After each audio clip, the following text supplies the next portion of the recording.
حج افراد کہ ایک آدمی پہلے دن حج ہی کا احرام باندھتا ہے.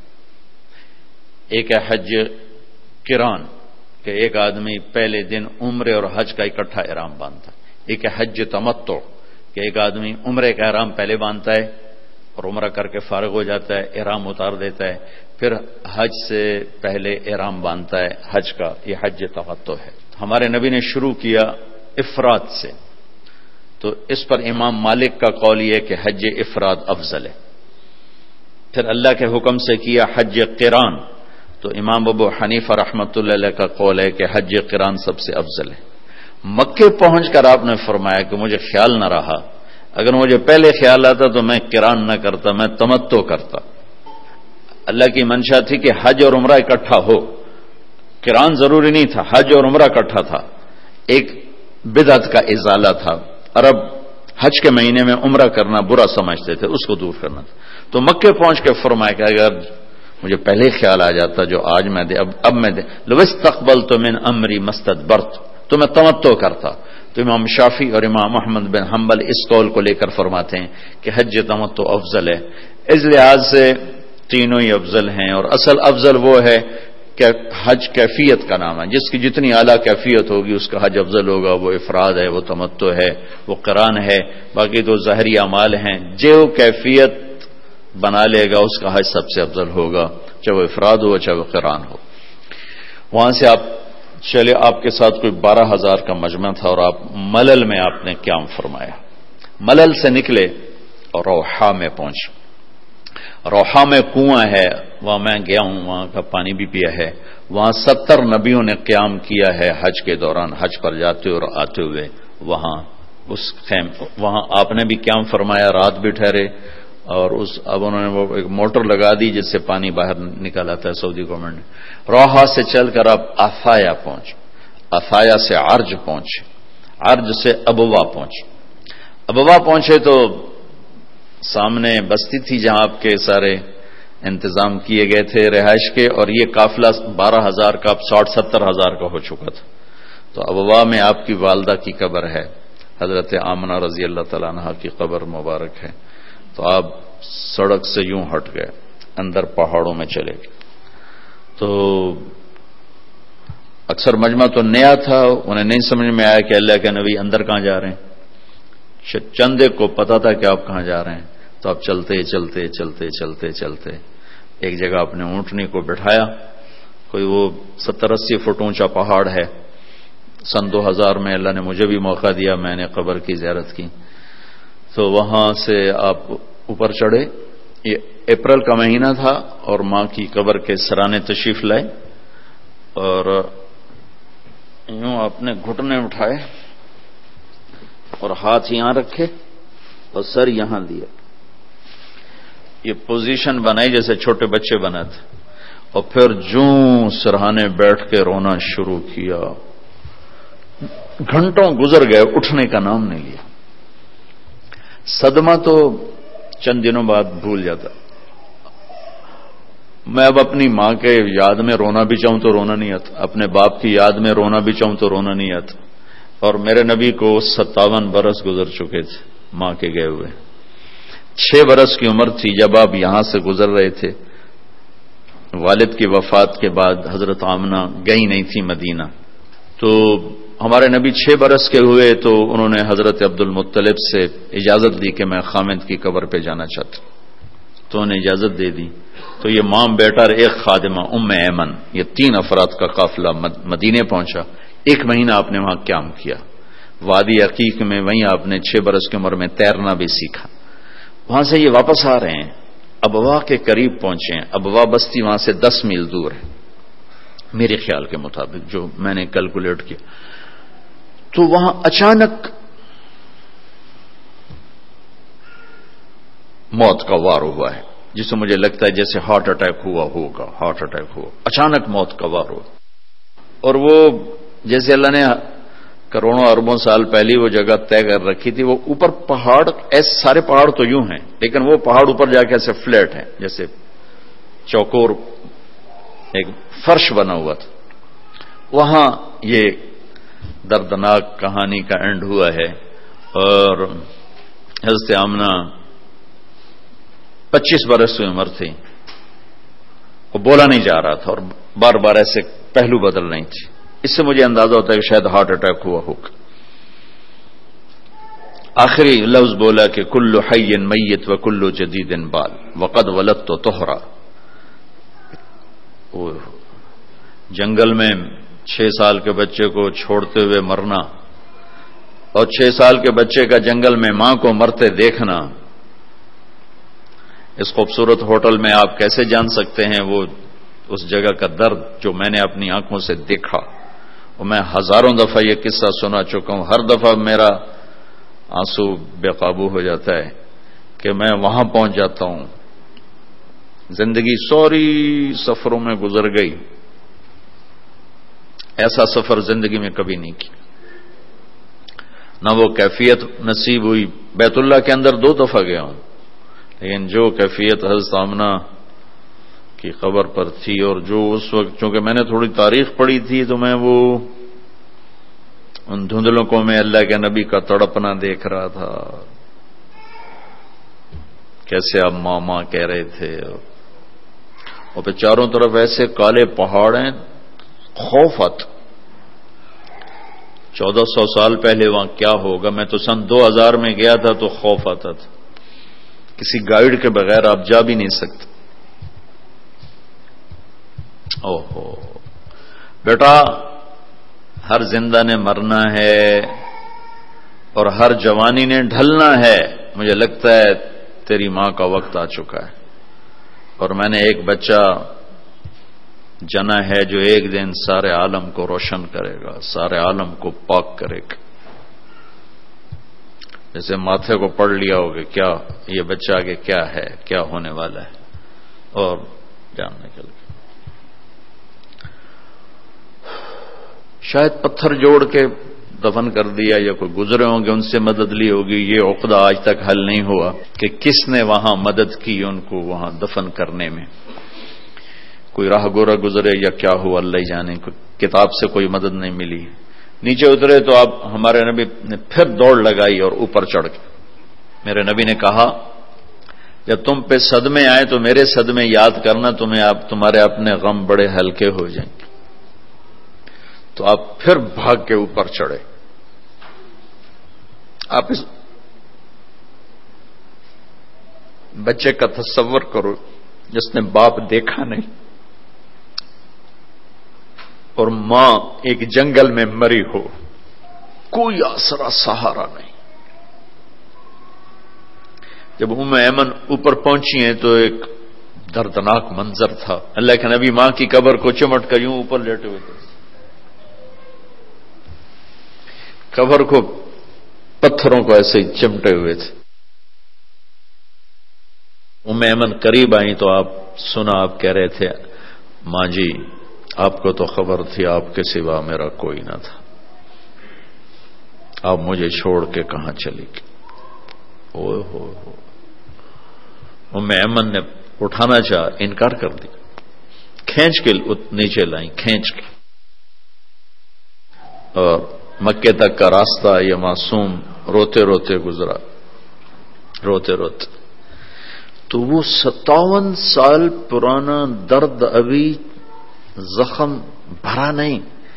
آپ اس پوزیشن میں بیٹھے اور اتنا روئے کہ سارا رواں آپ کا آنکھ بن کے رو رہا تھا. اور ساری داڑھی آپ کی آنسوں سے تر ہو گئی، اور آپ نے آگے جانے سے انکار کر دیا کہ میں آج رات اپنی ماں کے پاس ٹھہروں گا. اللہ اکبر. آگے نہیں گئے، وہیں رات گزاری. حالانکہ وہاں تو میں دیکھ کر آیا، وہاں تو 10 آدمیوں کی جگہ نہیں، وہاں 60-70 ہزار آدمی ساتھ. سونے کی تو جگہ ہی کوئی نہیں، لیٹنے کی جگہ ہی کوئی نہیں. آپ نے رات وہیں گزاری. ایک دفعہ اس تمنا کا آپ نے یہاں نہیں، ایک اور موقع کہ اگر میری ماں زندہ ہوتی تو تم لوگ دیکھتے میں اس کی کیسی خدمت کرتا. میں عشاء کی نماز کے مصلی پر ہوتا اور میں سورۃ فاتحہ شروع کر چکا تھا. فرض نماز اور مسجد میں باجماعت نماز، اور میں سورۃ فاتحہ پڑھ رہا ہوتا اور ادھر سے آواز آتی بیٹا محمد، تو میں نماز توڑ کے کہتا لبیک ماں جی. میں حاضر ہوں آج. وہ رات آپ نے وہاں گزاری، کیا رات تھی.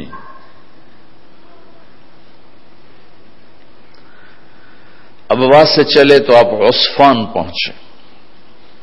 عصفان تھے تو آپ نے کہا ابوبکر یہ کون سی جگہ ہے؟ کہا جو عصفان.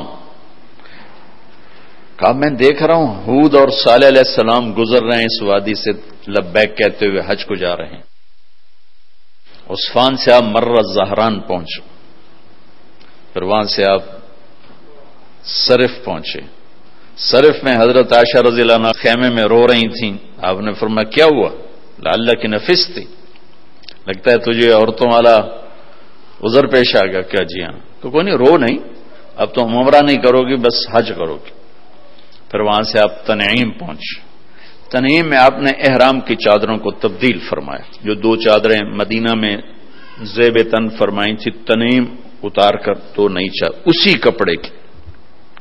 پھر مکہ کے ٹاپ سے آپ انٹر ہوئے اور بیر زی طوا کے کنویں پر آ کر آپ نے قیام فرمایا. یہ ہے اتوار کی رات. 25 کو چلے اور 4 کی رات کو، یہ مہینہ 29 کا تھا، تو 4 کی رات کو آپ مکے پہنچ گئے. اتوار کو صبح آپ نے غسل کیا، خالی پانی بہایا اور عمرہ کے لیے تشریف لے گئے. تو صفا مروہ کی طرف سے آپ پہنچے. باب و بنی شیبہ کے سامنے آپ نے اونٹنی کو بٹھایا تو بنو ہاشم خاندان کے بچے آ گئے. ان سب کو ملے، کئیوں کو اونٹنی پہ بٹھا لیا، کئیوں کو پیار کیا، گلے لگایا. پھر ان سب سے ہو کر بابو بنی شیبہ، یہ بابو بنی عبد مناف تھا، آپ کے خاندان کا دروازہ تھا، اس سے آپ انٹر ہوئے. اور جب آپ فارغ ہوئے تو بابو بنی مخزوم سے آپ باہر نکلے. آپ نے جاتے ہی حجر اسود کا بوسہ لیا، پھر سجدہ کیا، پھر بوسہ لیا، پھر سجدہ کیا، پھر بوسہ لیا، پھر سجدہ کیا. پھر آپ رونے لگے، بہت روئے. اس کے بعد آپ طواف شروع فرمائے.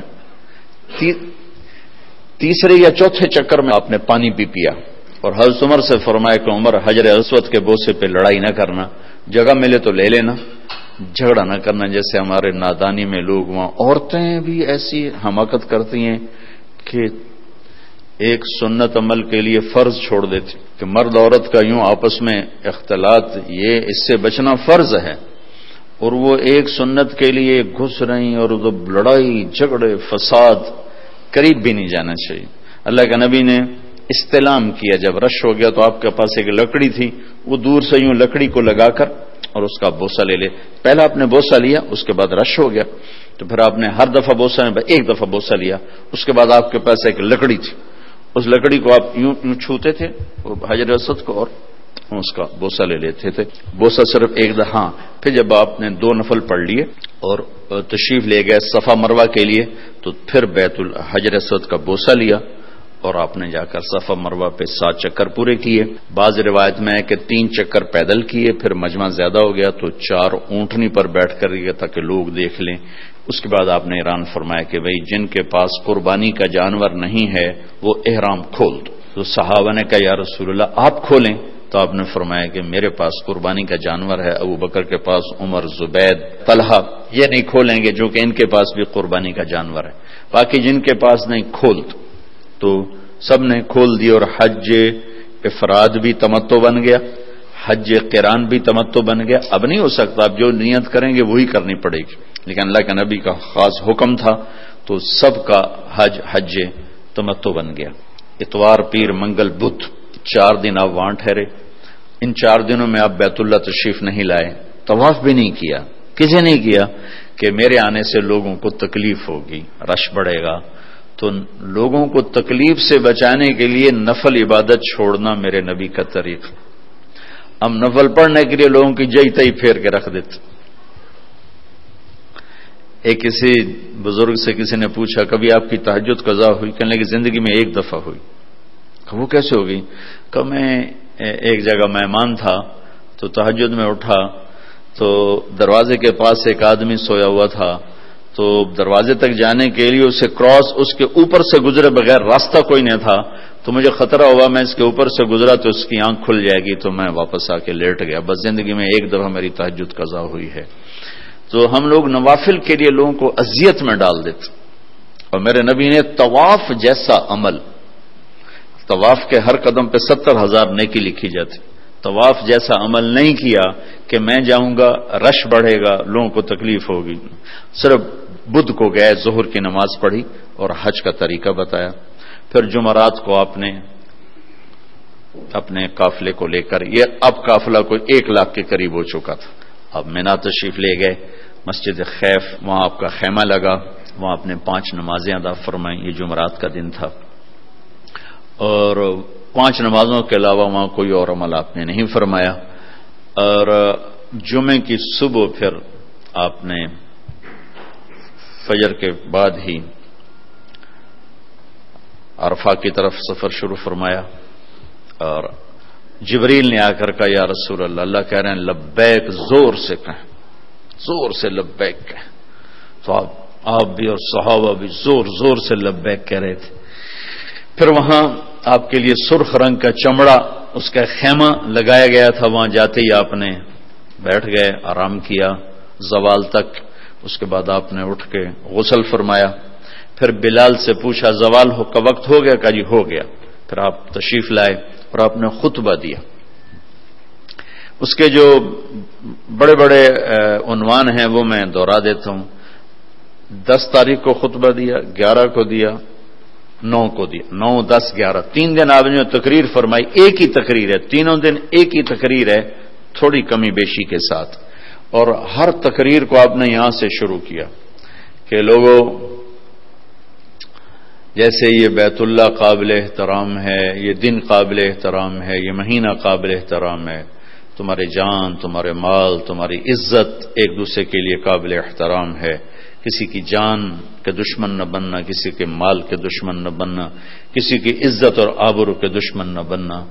حقوق العباد پر ہی یہ سارا خطبہ مشتمل ہے، عبادات کا اس میں کوئی ذکر نہیں آیا ہے. دوسرا ارشاد فرمایا کہ آپس کی لڑائیاں میں نے بند کر دی ہیں، اور سب سے پہلے میں اپنے خاندان کی لڑائی ختم کرتا ہوں. آپ کے تایا کے پوتے ربیہ بن ایاس بن حارث بن عبد المطلب کو حذیل نے قتل کیا تھا، فرمایا میں یہ خون معاف کرتا ہوں، آج کے بعد تمہاری جاہلیت کی لڑائیاں میرے پیروں تلے دفن ہوگی. پھر فرمایا آج کے بعد میں سود کو ختم کرتا ہوں، یہ میرے پیروں تلے دفن ہو گیا. کسی نے نہیں دینا، کسی نے نہیں لینا، تمہارے لیے تمہارا اصل مال ہے، سود میں نے حرام کر دیا ہے. اور سب سے پہلے میں اپنے چچا عباس کا سود ختم کرتا ہوں. عباس رضی اللہ عنہ پورا بینک تھے، پورا بینک، ان کا سود اتنا تھا جیسے آج کل کے بینکوں کا سود ہے، اتنا بڑا سود کا نظام تھا. یہ میں نے ایک عرب سے سنا ہے، پڑھا نہیں، سنا ہے کہ حضرت عباس نے فرمایا کہ میرے بھتیجے نے میرا سود ختم کیا ہے، میں اصل بھی ختم کرتا ہوں. اس پر اللہ نے ان کے خاندان کو 524 سال حکومت عطا فرمائی. 132 ہجری سے لے کر 656 ہجری تک حضرت عباس کی اولاد نے حکومت کی. یہ اس قربانی کا صلہ تھا جو انہوں نے سود کے ساتھ اصل کو بھی معاف کر دیا. میں سود ختم کرتا ہوں. اس کے بعد آپ نے ارشاد فرمایا کہ میں عورتوں کے بارے میں تمہیں خاص طور پہ نصیحت کرتا ہوں، وصیت کرتا ہوں کہ اللہ نے ان کو کمزور بنایا ہے، ان پر زیادتی نہ کرنا، ان پر ظلم نہ کرنا، انہیں ذلیل و خوار نہ کرنا. ایک بول پر اپنی عزت تمہارے حوالے کر دیتی ہیں، ساری زندگی تمہارے در پہ گزار دیتی ہیں، تو ان کے ساتھ برا سلوک نہ کرنا، ان کے ساتھ بدتمیزی نہ کرنا. اس کو خاص طور پہ آپ نے ارشاد فرمایا. پھر ارشاد فرمایا کہ امانت میں کبھی خیانت نہ کرنا، امانت میں کبھی خیانت نہ کرنا. پھر ارشاد فرمایا جو کسی کی ضمانت اٹھائے گا پھر اسے وہ ادا کرنی پڑے گی. سکھیرا صاحب نے میری ضمانت اٹھائی، میں وہ کام نہیں کر سکا تو اب سکھیرا صاحب کے ذمے ہو گیا، ان کو کرنا پڑے گا. والزعیم غارم، اور کسی سے کوئی چیز مانگ کے لو تو اسے واپس کرنا ضروری ہے، اسے واپس کرنا ضروری ہے. امانت میں خیانت نہ کرنا. اور اگر دنیا کو سامنے رکھ کر چلو گے تو ہمیشہ تم منتشر رہو گے، آخرت کو سامنے رکھ کر چلو گے تو ہمیشہ خوشباش رہو گے، تمہاری زندگی مطمئن رہے گی، پرسکون رہے گی۔ اپنے نوکروں پر رحم کرنا، زیادتی نہ کرنا، ظلم نہ کرنا، انہیں وہ کھلانا جو کھاتے ہو، انہیں وہ پہنانا جو پہنتے ہو۔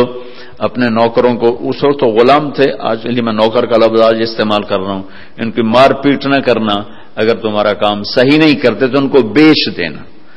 بیچنے کی جگہ میں یوں کہہ دیتا ہوں کہ اگر تمہارا کام صحیح نہیں کرتے تو فارغ کر دو، لیکن گالی دینا، مارنا پیٹنا، شہروں کا تو پتہ نہیں کہ دیہاتوں میں تو ہمارے ذمہ دارہ ماحول میں کھال اتار دیتے ہیں، ذمہ دار جانوروں کا سلوک کرتے ہیں نوکروں کے ساتھ، اور ماں بہن کی گالیاں، اس قدر گالیوں کے طوفان ہیں۔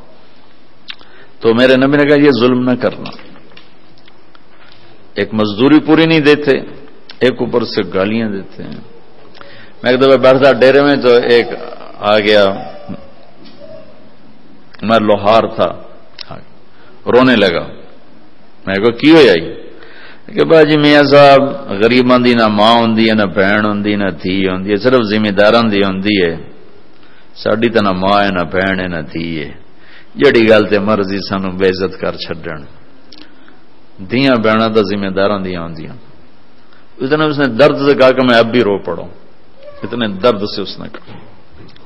تو جب اللہ کسی کو پیسہ دیتا ہے تو عام طور پر مزاج میں فرونیت آ جاتی ہے۔ بہت تھوڑے ہوتے ہیں جو اللہ سے ڈرتے ہیں اور اس کا خیال کرتے ہیں کہ یہ اللہ کی امانت ہے، اللہ جب چاہے مجھ سے واپس لے لے۔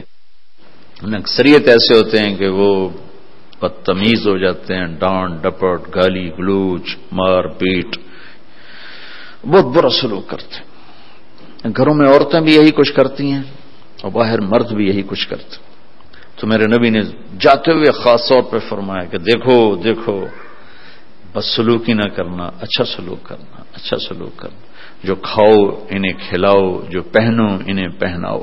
پھر آپ نے فرمایا آخری جملہ، دیکھو میرے بعد ایک دوسرے کی گردنیں نہ کاٹنا اور مجھے قیامت کے دن اللہ کی بارگاہ میں رسوا نہ کرنا، میرے بعد کافر نہ ہو جانا۔ کافر ہونے کی تعبیر کیا فرمائی کہ ایک دوسرے کے خون کے پیاسے نہ ہو جانا، مجھے اللہ کی بارگاہ میں رسوا نہ کرنا۔ یہ موٹے موٹے پوائنٹس ہیں، اور بھی چیزیں ہیں وہ میں حج میں بیان کیا کرتا ہوں۔ اس کے بعد آپ نے ظہر اثر کٹھی پڑھی اور اونٹنی کو لے گئے جبل رحمت، بیت اللہ کی طرف منہ کیا اور پھر دعا کے لیے ہاتھ اٹھائے۔ آپ بھی حج پہ تشریف لے جا رہے ہیں، اللہ تعالی ہمیں بھی جانے کی توفیق دے، دعا مانگتے ہیں، لیکن مجھے نہیں یاد کہ کوئی دعا آدھے پونے گھنٹے سے لمبی مانگنے کی کوئی ہمت ہوئی ہو۔ میرے نبی نے جو ہاتھ اٹھائے ہیں تو یہ 6 گھنٹے کی دعا مانگی آپ نے، 5 سے 6 گھنٹے، اپریل کا مہینہ، دھوپ سر پر اور اونٹنی پر بیٹھے ہوئے، نہ پیچھے کوئی ٹیک ہے، نہ اوپر خیمہ ہے، نہ کوئی ڈرنکس آ رہے ہیں، نہ کوئی کھانے آ رہے ہیں۔ تو صحابہ آپس میں کہنے لگے روزہ ہے، آپ کھا ہی نہیں رہے، پی نہیں رہے؟ تو حضرت عباس کی بیگم ام فضل رضی اللہ تعالیٰ نے دودھ کا پیالہ بھیجا، وہ پیالہ آپ نے پانی، وہ دودھ کا تھا، وہ آپ نے پی لیا تو پتہ چلا کہ نہیں آپ کا روزہ نہیں ہے، ورنہ کچھ نہیں کھایا سارا دن۔ اسی وقوف میں ایک صحابی اونٹ سے گرے اور ان کا انتقال ہو گیا، تو آپ نے فرمایا کہ اس کو یہیں دفن کر دو اس کے احرام میں ہی، اور اس کا سر نہ ڈھانکو، سر ننگا ہی رکھو، یہ قیامت کا دن اٹھے گا تو لبیک کہتا ہوا اٹھے گا۔ وہ کون تھے؟ مجھے کسی کتاب میں ان کا نام نہیں ملا، مگر صحابہ میں کوئی تھے تو جو ان کا وہاں انتقال ہوا، اور وہ 1.25 لاکھ مقدس لوگوں نے ان کا جنازہ پڑھا، 1.25 لاکھ وہ لوگ جن سے اللہ نے کہا رضی اللہ عنہم ورضوا عنہ، میں ان سے راضی ہو گیا، ایسے لوگوں نے ان کا جنازہ پڑھا۔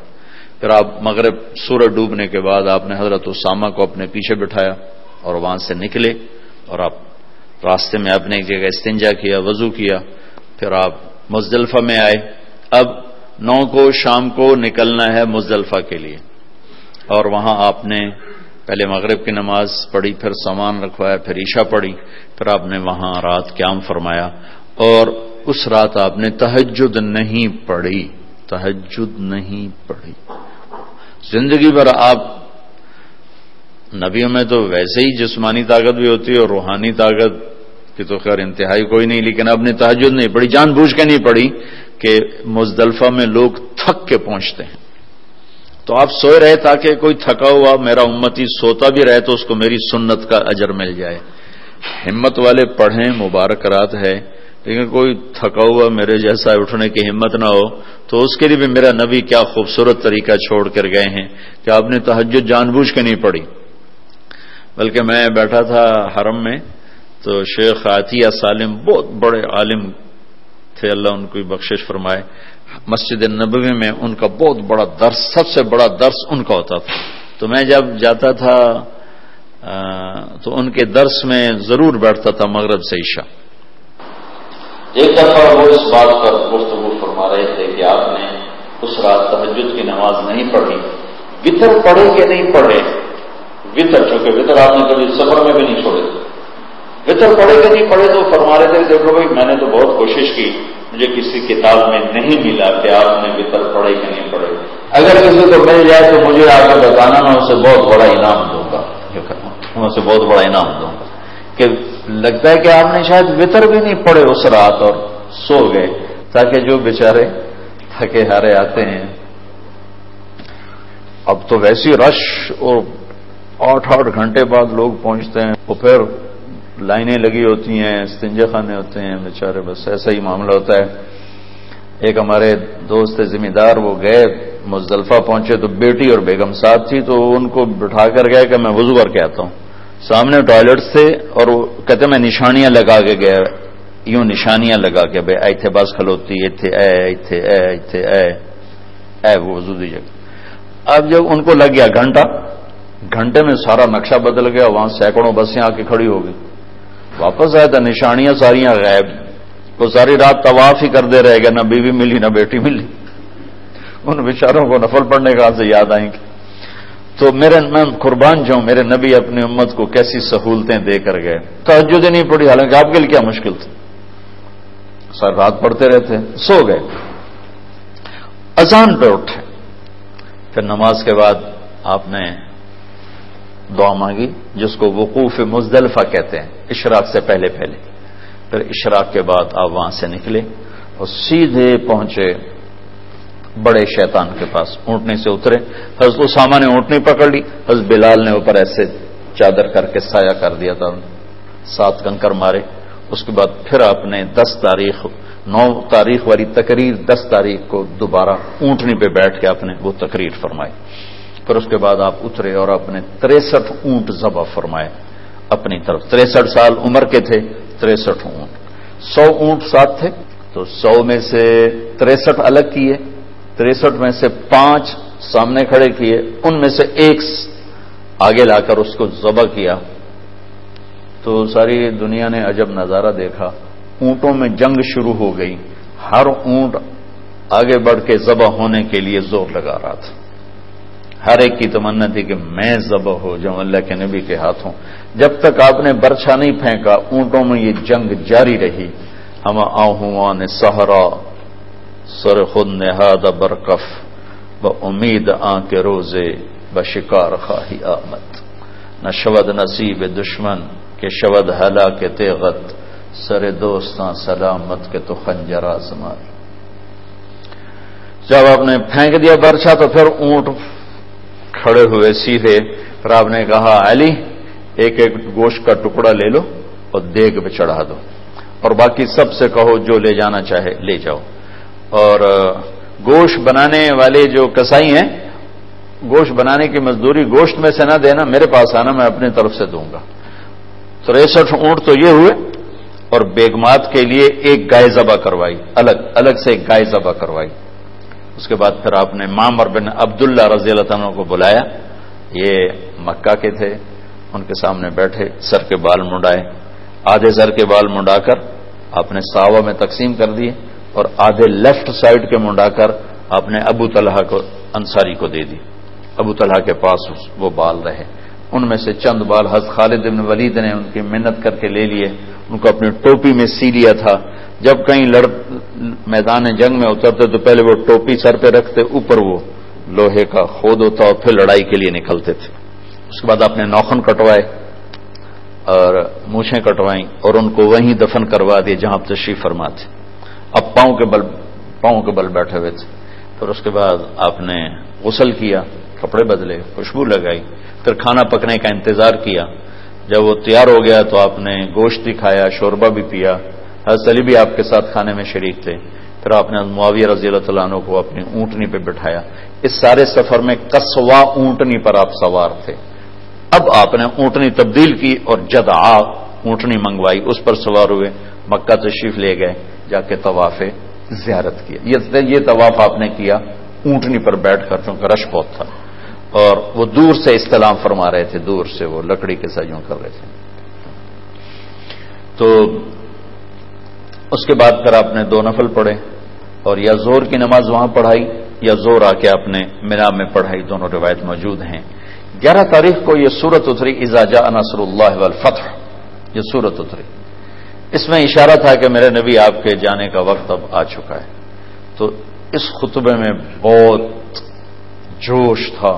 آپ تشریف لے گئے، آپ نے کنکر مارے اور پہلے دن 10 تاریخ کو تو ایک ہی کو مارتے ہیں، پھر 11 کو تینوں کو، پہلا پھر دوسرا پھر تیسرا. اور مارنے کا مسنون طریقہ یہ ہے کہ بیت اللہ لیفٹ پہ ہو اور مینا رائٹ پر ہو. یہ مسنون طریقہ ہے. لیکن اب چونکہ رش ہے تو جدھر سے بھی جگہ ملے وہی مسنون ہے. امام ابو حنیفہ رحمۃ اللہ علیہ سے شخص نے کہا جی نہر میں نہاتے ہوئے میرا منہ قبلے کی طرف ہو یا میری پیٹھ قبلے کی طرف. وہ کہنے لگے بھائی نہر میں نہاتے ہوئے تیرا منہ کپڑوں کی طرف ہو، کہیں کوئی چور اٹھا کے نہ لے جائے. تو آج کل کنکری مارتے ہوئے یہ نہ دیکھو قبلہ کدھر ہے مینا کدھر ہے، یہ دیکھو راہ کتوں لبتا ہے، جتھو راہ لبے اتھو بڑھ جاؤ. تو خیر اللہ آل سعود کو جزائے خیر دے، جو انہوں نے خدمت کر دی ہے حرم کی، پچھلے 14 صدی میں ایسی کسی نے نہیں کی. اب جس وقت بھی چلے جائیں موقع آسانی سے مل جاتا ہے کنکری مارنے کا. تو آپ نے 10 تاریخ کو تو ایک ہی کو کنکر مارے تھے، پھر جب 11 کو گئے تو پہلے کنکر مار کے پھر آپ نے دعا مانگی. یہ دعا تھی کوئی پونے گھنٹے کی دعا مانگی آپ نے. پھر دوسرے کو مارے، پھر پونے گھنٹے کی دعا کی، پھر تیسرے کو مارے، پھر دعا نہیں کی. یہاں دعا کیوں نہیں کی کہ یہاں جگہ تنگ تھی. اور پھر وہی بات آ گئی کہ تنگ جگہ کی وجہ سے کھڑے ہونے پر رش اور دھکم پیل، تو آپ نے دعا چھوڑ دی، عمل چھوڑ دیا، اپنے ساتھیوں کو تکلیف سے بچایا. پھر اونٹنے پر سوار ہوئے اور چونکہ یہ آیت آ چکی، یہ صورت آ چکی تھی اذا جاء نصر اللہ والفتح، تو اس میں اشارہ تھا کہ اب آپ کے جانے کا وقت قریب ہے. تو یہاں جو آپ نے خطبہ شروع کیا ہے اس کا ابتدا بہت دردناک ہے اور آپ کی آواز میں اتنا جوش پیدا ہو گیا. پہلے جتنے آپ نے خطبے دیے اس میں آگے کھڑے ہوتے تھے بتانے والے، ترجمان اور مکبر، جیسے تکبیر کہتے ہیں نماز میں رش زیادہ ہو. تو آپ کا عرفات کا خطبہ بھی مکبر کھڑے تھے جو کہہ رہے تھے اللہ کا نبی یوں فرما رہے ہیں، اللہ کا نبی نے یہ فرمایا، ربیہ یہ کہو، ربیہ یہ کہو. لیکن 11 تاریخ کے خطبے میں مینا کی لمبائی 4 میل ہے. تو آپ بالکل آخری شیطان کے بعد جو شروع میں ہے وہاں سے آپ بیان کر رہے تھے اور 4 میل دور تک آپ کی آواز جا رہی تھی. اور قریب کھڑے ہوئے، خیموں میں بیٹھے ہوئے، پہاڑ پہ چڑھے ہوئے، مزدلفہ کے بارڈر پر بیٹھے ہوئے سب لوگ آپ کی بات کو اس طرح سن رہے تھے جیسے آپ میری بات کو سن رہے ہیں. اور اس کی ابتدا یہاں سے فرمائی ایھا الناس عسى الا تلقوني بعد عامی ھذا، لوگوں یہ میری تمہاری آخری ملاقات ہے، آج کے بعد میری تمہاری ملاقات کبھی نہیں ہو سکے گی. یہاں سے شروع کر باقی سارا خطبہ وہی ہے جو میں نے آپ کو پہلے عرض کیا ہے. عرفات مزدلفہ میں آپ نے آدھی رات کے بعد مستورات کو جانے کی اجازت دے دی. تو آپ کی بیگمات میں حضرت سودا چلی گئی، حضرت ام حبیبہ چلی گئی، حضرت ام سلمہ چلی گئی. اور صحابہ کی بیگمات میں حضرت ابوبکر کی بیگم اسما بنت ابی عمیس وہ تشریف لے گئی.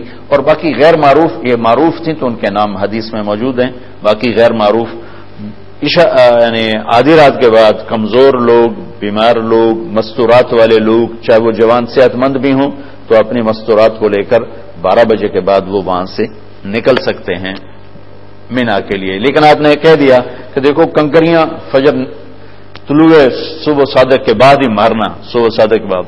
لیکن ام حبیبہ رضی اللہ تعالیٰ نے جاتے ہوئے ٹکا دیں تو آپ نے ان کو دہرانے کا حکم نہیں دیا کہ بھائی تو دوہرا، تیری کنکری نہیں ہوئی، دوبارہ کر، یہ آپ نے نہیں فرمایا. تو لگتا ہے کوئی گنجائش ہوگی اس میں. بہرحال میں مسائل میں نہیں پڑھتا، جو کہ مسائل میں اختلاف ہے. تو یہ اہل فتویٰ کا کام ہے. اس کے بعد 12 تاریخ کو آپ نے اجازت دے دی، جو جانا چاہیں چلے جائیں کنکری مار کے. تو لوگ کنکری مار کے جاتے رہے، نکلتے رہے، لیکن زیادہ لوگ آپ کے ساتھ ہی رہے. پھر آپ 12 کو زوال کے بعد تشریف لے گئے. اسی طرح تینوں شیطان کو کنکری مار کر 2 پر دعا مانگی، پونا گھنٹہ، تیسرے پر ایسے یاد. پھر 13 کی زوال کے بعد آپ نے یہ تینوں کنکریاں اونٹنی پر بیٹھ کر ہی آپ نے رمی فرمائی، اور وہاں سے خیف و بنی کنانہ تشریف لے گئے. زور، اثر، مغرب، عشاء 4 نمازیں آپ نے وہاں پڑھی. وہاں حضرت عائشہ نے کہا کہ میرا عمرہ رہ گیا تھا، میں نے عمرہ کرنا ہے. تو آپ نے فرمایا تیرا حج ہو گیا؟ کہ نہیں، میری باقی ساری سوکنوں نے کیا ہے، میرا رہتا ہے، میں نے کرنا ہے. تو ایک مقابلہ تو ہوتا ہی ہے. تو آپ نے حضرت عبد الرحمن بن ابی بکر آپ کے بھائی کو بلا کر کہا کہ جاؤ اپنی بہن کو مسجد عائشہ، جس کو اب ہم کہتے ہیں تنعیم، ہمارے لیے کتنی سہولت اللہ نے کر دی کہ اب آرام سے وہاں جا کے احرام باندھو اور آ جاؤ عمرہ کرنے کے لیے. حضرت عائشہ کی برکت سے ہمیں یہ دولت مل گئی ہمیشہ کے لیے. تو ان کو بھیجا عمرہ کرا کے، جب آ جاؤ پھر مجھے بتانا.